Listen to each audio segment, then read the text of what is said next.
guys, this is That Military Guy, and today my brother is going to be showing you guys a tour of his personal collection. Hey guys, this is That Military Guy's brother, and before we get started on showing you this collection, I have a couple things to say. Now, in this video, there will be a couple of German items displayed, and if you are not comfortable with German memorabilia or anything like that, then I suggest you do not watch the video. Without further ado, let's get to this tour. So first off, what I'm wearing here is a pair of 1943 frog skin camo, and this is what the Marines would have used during World War II. And before that, they had the 42-piece uniform. And what that was is, it was this, but it was two. It was all connected together. And I also have the HPT hat with it too. And over here, we got a little collection of all my helmets and boots. We'll start up here. So this right here is a Russian flight cap. I don't know if it would be flown on an airplane or anything of that sort, but I know it is their Air Corps basically. And then we have a German helmet with the splinter camo.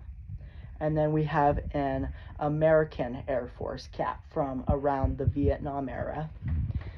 Down here we have a Soviet helmet, a French helmet, a World War I helmet that's American. We also have a German, I think, Luftschutz helmet. And we also have this American World War I style helmet. Now this one I believe is from around the 1920s.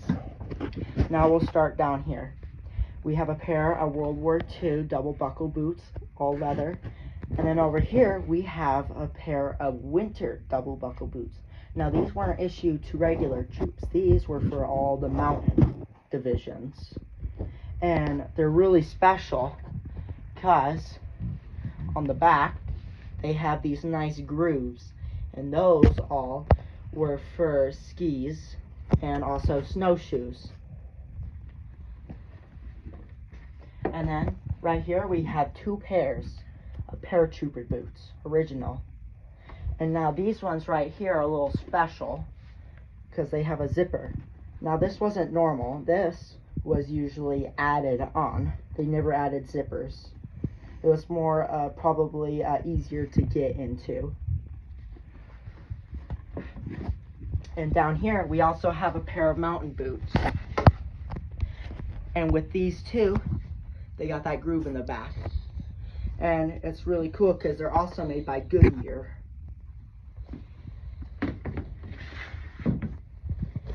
Then right here we have a pair of muckluck boots. Now these ones are not World War II. They're probably around 1950s or 1960s. But these were meant for really cold climate. And then we have a pair of German jack boots. Now these are repros, but they are very good repros.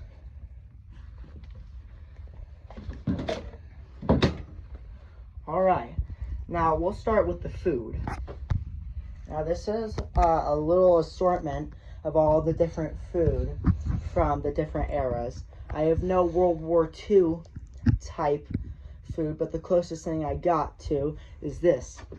This is a 1970s in-flight individual sea ration, and this was for the Air Force. And these you could eat on the airplane. And then you have what was in it. You have grapefruit juice. You have pound cake. More pound cake.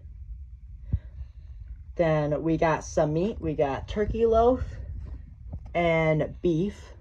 And then we got fruit cocktail. And then over here is some of the later MREs. This is an earlier version. And instead of that light brown, it is a dark brown, and this would be more 1980s, 1990s.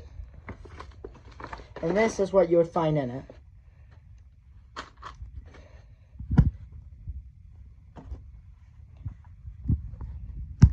Over here, we have a German stove, World War II. And over here, we have a World War I canteen, World War I condiments can for salt, pepper, and sugar. Then we have this World War I mess tin with a fork and a knife. This one's dated 1945. Then right here, we have a 1890s mess tin. They weren't used during World War I, but this was right before that. And then you can see right here, this is the World War II one. Now, the only difference between the World War I one and this one is this top piece. It has these elevated pieces right here for separate food storage. All right, and we'll get over to my trunk. So this right here is kind of the basic webbing. And we'll start with this. This is an airsoft version, but this is an MP40, and this is what the Germans would have used as their machine pistol. And then you got your rucksack with your mess tin for like cooking, and then you get your water bottle, shovel, magazine, bayonet for a Kar 98, belt, 2 ammo pouches, 2 more ammo pouches for a Kar 98. Now we'll turn around. Let's start here. This is kind of the officer kind of setup. And I have my typewriter. It's an Underwood from around the 1920s, 1930s. Cap. EE8B telephone, dated 1945. And then this foldable desk. And right here we have a board pack for carrying wire, radio packs, etc. Maybe a deer. And we'll turn around to the display case.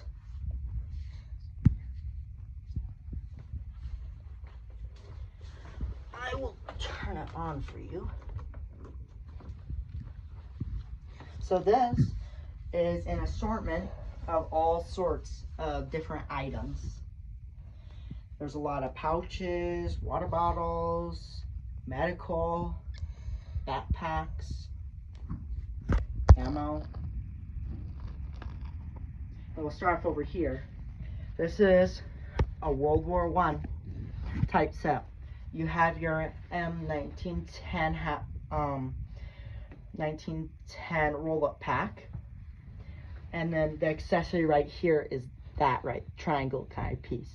That was for carrying a sleeping bag. And they were never worn into battle, but they were meant for when you're on the go. And then you have a pistol belt. You have Mills belt back there with a 45 pouch. Vickers ammo. You got a shell dressing right there, dated 1943.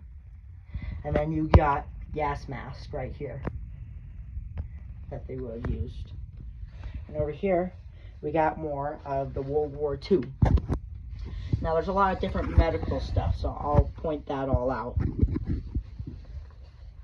There is a paratrooper, and over there, there's the metal one right there. And those were used during World War I too. They were painted brown during World War I. They were also painted red, and then they were painted green. There is morphine right there. You can see that. then you can see the paper style version of that green one we just saw, with also a truck medical for a GMC. And then we look over here, there's grenade pouches there, they're all connected. And then what you see right there is a Navy flashlight from the 1930s, 1940s. And there's also a smoke grenade from the 1950s, it's Navy. You see a paratrooper compass, and then you can see all the M1 Garand ammo. We look over here, 45 pouch, and then there's even some trench art in there. Now this is a dud right there, but that is a M1 Garand grenade, and you would launch that off the end. Now we go up to our second shelf in here, and then we have my goggles display.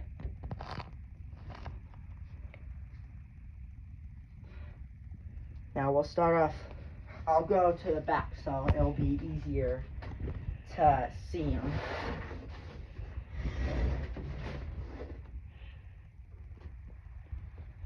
We have M44 tanker goggles.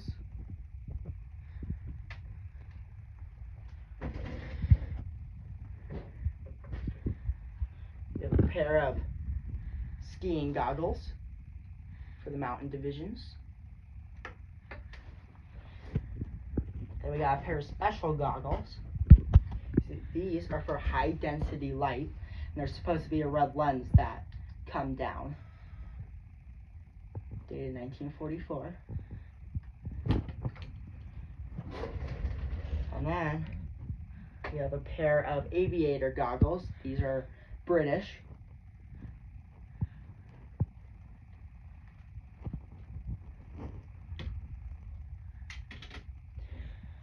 And then we go over here, and then you see some of the magazines in there. And those are M1 Carbine magazines, and some of them are still in the brown paper that they would have been issued in. That brown paper was meant to keep it clean and preserve it, basically. And then we come down here, and we see M1 Garand grenade sight. And those are dated 1943. And what you do is you put that on the side of the M1 Garand, and it was basically a sight telling you where the grenade would land. We come over here, and then there's a machine gun belt for a 1919. There is these blanks right here, and those were actually for these guns that would shoot out, I think, harpoons or let's see, for line throwing guns, so it'd shoot out rope to other ships. And then we come up here, and we got some of the German stuff. So in this display case right here, we got a lot of different iron crosses, and then just a whole bunch of different medals.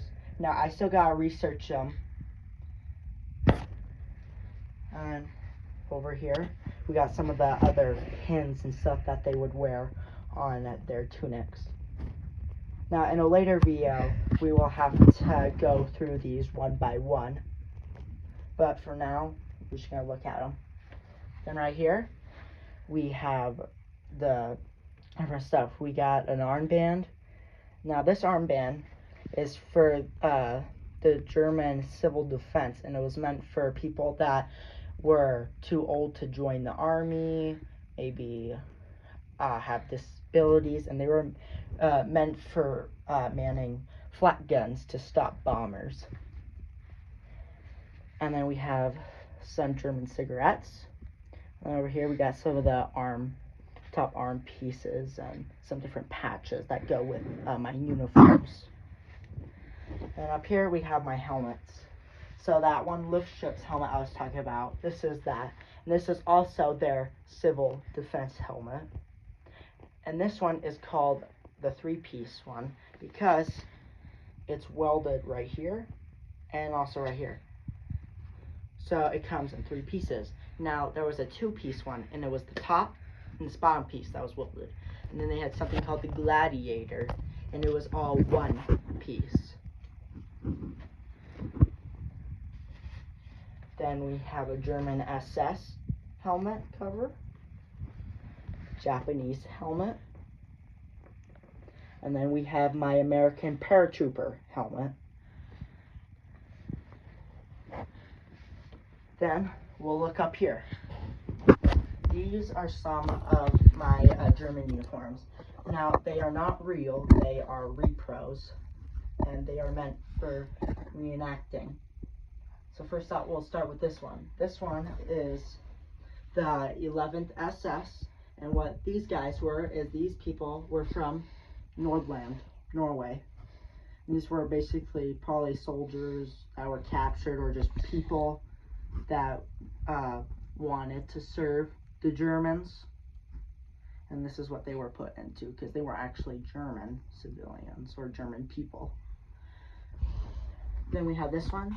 This one's a Gestapo one.